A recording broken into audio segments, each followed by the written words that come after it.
Hi guys! Here's another requested video at tungkol nga ito sa pagpa-file ng personal income tax dito sa Poland or tinatawag itong PIT-37. Sa video na to guys is ipapakita ko sa inyo kung paano kayo makapag-file ng PIT-37 on your own. Sa mga hindi pa po familiar about sa PIT-11 or personal income tax dito sa Poland, especially yung mga bago pa lang dito sa Poland or nakapag-umpisa pa lang ng trabaho last year, so this video po is for you. First of all, alamin po muna natin kung ano yung PIT. Kasi marami pa rin pala talaga yung nalilito kung ano yung purpose nito, saan ito kukunin, bakit kailangan mag-file. So kailangan po natin ito maintindihan kung ano yung purpose nito at bakit kailangan natin itong gawin dito sa Poland. So ano nga ba yung PIT? Ang PIT po is Personal Income Tax. Ito po yung parang income report ng income mo dito sa gobyerno. Dito mo po dinideclare kung magkano yung kinita mo ng buong taon at kung magkano rin yung tax na nabayaran mo. At every month, kinakaltasan po tayo ng tax ng mga employer natin. At para ma-finalize po yung taxes na binabayaran natin, fina-file po ito annually. In short, parang checking po yung nangyayari kung sakto nga ba yung binayaran mong tax,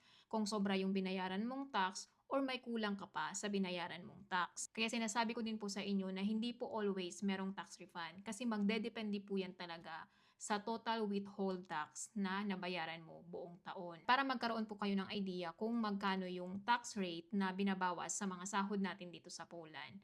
Ang Poland po is gumagamit sila ng progressive system tax. Meron po silang dalawang klase ng tax rate, which is ito yung 12% at 32%. So 12% po yung kinakaltas para sa may mga annual income na hindi po lalagpas ng 120,000 PLN. At kung yung annual income naman is lalagpas ng 120,000 PLN, doon na po papasok yung 32% na tax deduction. At meron din po silang tax-free amount which is yun yung 30,000 PLN annually. Pag ganun lang yung income nyo annually, meaning wala pong ibabawa sa inyong tax. At kung student din kayo dito sa Poland, 26 years old below, is tax-free din. Ngayon, andito na naman po tayo sa tanong kung saan kukunin yung PIT-11. Ang PIT-11 nyo po is manggagaling sa employer. Sila po yung magbibigay sa inyo nito. What if kung meron kang more than one employer sa isang taon? Kunwari, nagtrabaho ka before sa ibang company or ibang agency and then after 6 months, lumipat ka. So, sa isang taon, nakadalawa ka or tatlong employer. So, ang mangyayari, kailangan nyo po kunin yung mga PIT-11 sa kanila para ma-file nyo po ito ng isahan. And then what if naman daw kung hindi mabigyan ng PIT-11 or hindi binibigay ng previous employer? So, ang magiging option nyo lang dyan guys, kung meron kayong trusted profile or meron kayong account sa pudatki.pl, you can access it directly. Another question, bakit ito ipa-file sa PIT-37 form kung meron ng PIT-11?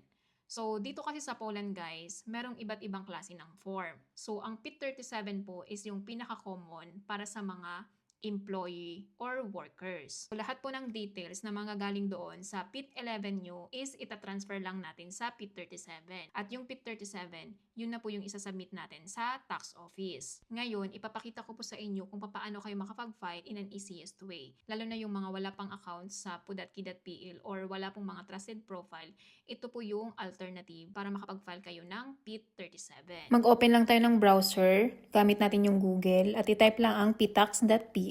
Tapos kung wala pa kayong account before, pwede kayong mag-sign up. Then enter nyo lang yung email address at password. Tapos click nyo lang yung continue. Once na makalagin na, mare-redirect na kayo dun sa mismong site. Then click play button. Then ito po yung lalabas, iselect nyo lang yung settle PIT-11. After nyo nga maklik is makikita nyo yung apat na choices. Number 1 is just for yourself. Number 2 is together with my spouse. Number 3 is I'm raising my children alone. At number 4, for other people. So mag-sample tayo ng individual filing. I-choose nyo lang yung just for yourself. Then click nyo lang yung next. Then ito po yung lalabas, i-enter nyo lang yung personal details. Then click nyo lang yung next. Then continue lang sa pag-fill out, then click next. Then i-mark check nyo lang itong box na I would like to provide my contact details so that the office can contact me. Then click next. Then dito na po papasok yung tax child relief. So dahil individual po yung pinili natin at wala pong anak, i-click lang po natin ang no. Then click next again. Then makikita nyo to, how many PIT forms did you receive? Kung isa lang, click nyo lang yung next. At kung meron pa kayong ibang PIT forms, click nyo lang yung plus. Tapos ito na yung makikita nyo, copy the PIT 11 from your employer. So i-copy mo lang yung amount na nandun sa PIT 11, number 29, 30, 33, 95 at 122. After nyo nga ma-input yung value, i-click nyo lang yung next. Then ito yung lalabas, sagutan nyo lang ng yes or no. Kung meron pa kayong ibang other income, i-click nyo yung yes. Pero kung isa lang yung income nyo, i-click nyo lang yung no. Then click nyo lang yung next. Then dito nyo na makikita yung internet relief. Kung nagbabayad ko ng internet monthly at mayroong agreement, pwede nyo i-avail ang internet relief. If not, piliin nyo lang po yung no. Then click next ulit. Then ito yung lalabas. Kung wala kayong ginawang mga donation, i-skip nyo lang, then click next. Then dito din sa popular discount, kung wala naman kayong in-avail, i-click nyo lang yung next. Tapos dito naman sa cost of obtaining income, pinili ko lang on general terms, I live and work in the same town. Then click next. Then dito naman sa other ways to reduce your tax, skip nyo lang, then click next. Then ito na yung lalabas, account number for tax refund. Then i-mark nyo lang yung I want to provide my account number for tax refund. Then input nyo lang po yung bank account number nyo. Then click next ulit. Then ito yung makikita nyo, support non-governmental organization. Here you can donate 1.5% of your tax to a charity in Poland. Don't worry, it doesn't cost extra. Just pick an organization and tap next. Then ito na yung lalabas. Your EPIT is ready for sending. Then i-click nyo lang yung show EPIT at makikita nyo dyan kung meron kayong tax refund or wala.